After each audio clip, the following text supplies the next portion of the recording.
This morning, officers responded to a report of a pedestrian being struck by the Music City Star train. The conductor reports that the individual was on the train trestle. So the pedestrian was actually trying to walk across the train trestle when he was struck from behind. There were some headphones recovered. We're not certain, but it's possible that the man was perhaps listening to music as he was crossing this train trestle. He was also wearing a backpack. The conductor did blow the horn, did try to brake, but of course there wasn't enough time to stop before striking the pedestrian. Fire department personnel did recover the man's body from the Stones River. This is a train trestle that crosses the Stones River. We are working to positively identify the pedestrian, and also once that happens, then we'll be able to notify next of kin.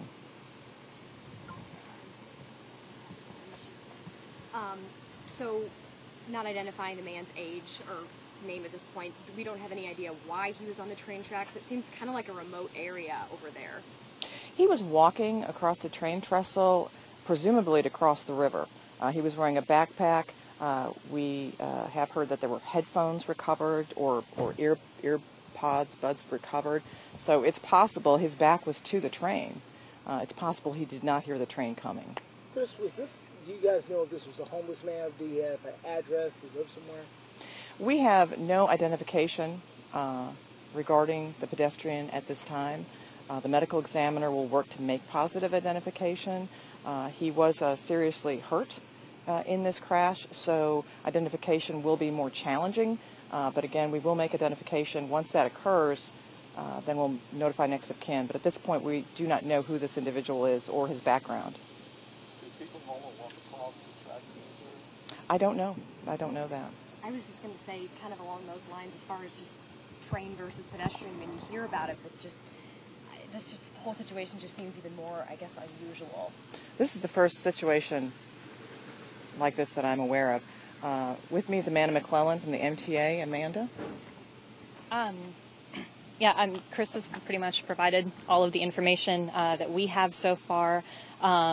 We are just going to fully cooperate in the police's investigation. We, right now, will be operating our normal service this afternoon with a different train crew as per FRA regulations until the investigation is completed. Amanda, do you have a head count of how many people were on board the train? There were approximately 300 passengers on board this morning, and we brought in a separate train car set to let those passengers continue on their commute to downtown Nashville, and then we provided shuttle services from Riverfront Station to their places of employment.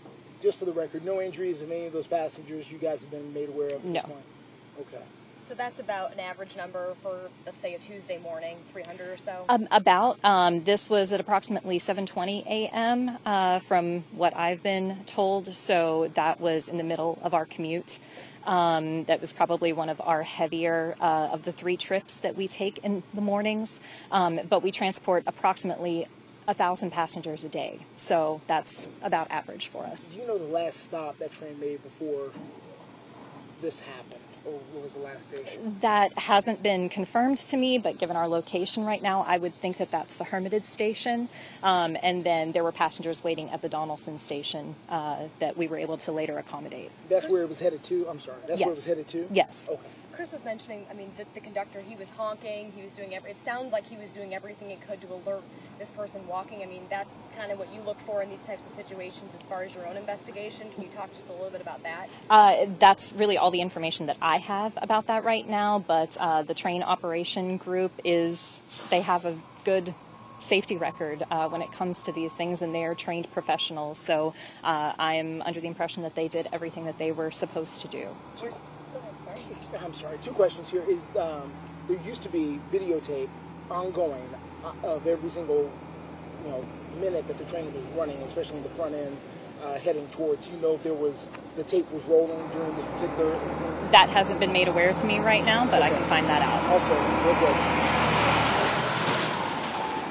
sometimes in these types of investigations, the NTSB and other government organizations like that step in. Do you know if anybody like that will step in for something like this? I'm not sure. I'm not sure whether or not they have yet, but if anyone is going to be investigating, we will fully cooperate with them and with the Nashville Metro PDs. So train is still on the tracks right now. I know, Chris, you mentioned everyone's been transferred to a different bus, or I'm sorry, rather a train. But the train is still actually on the tracks, and I assume it'll be there for quite some time. Unknown. Yeah, that's unknown to me right now. Will the train be operating this afternoon? This afternoon's operations will be as normal. We don't expect any delays.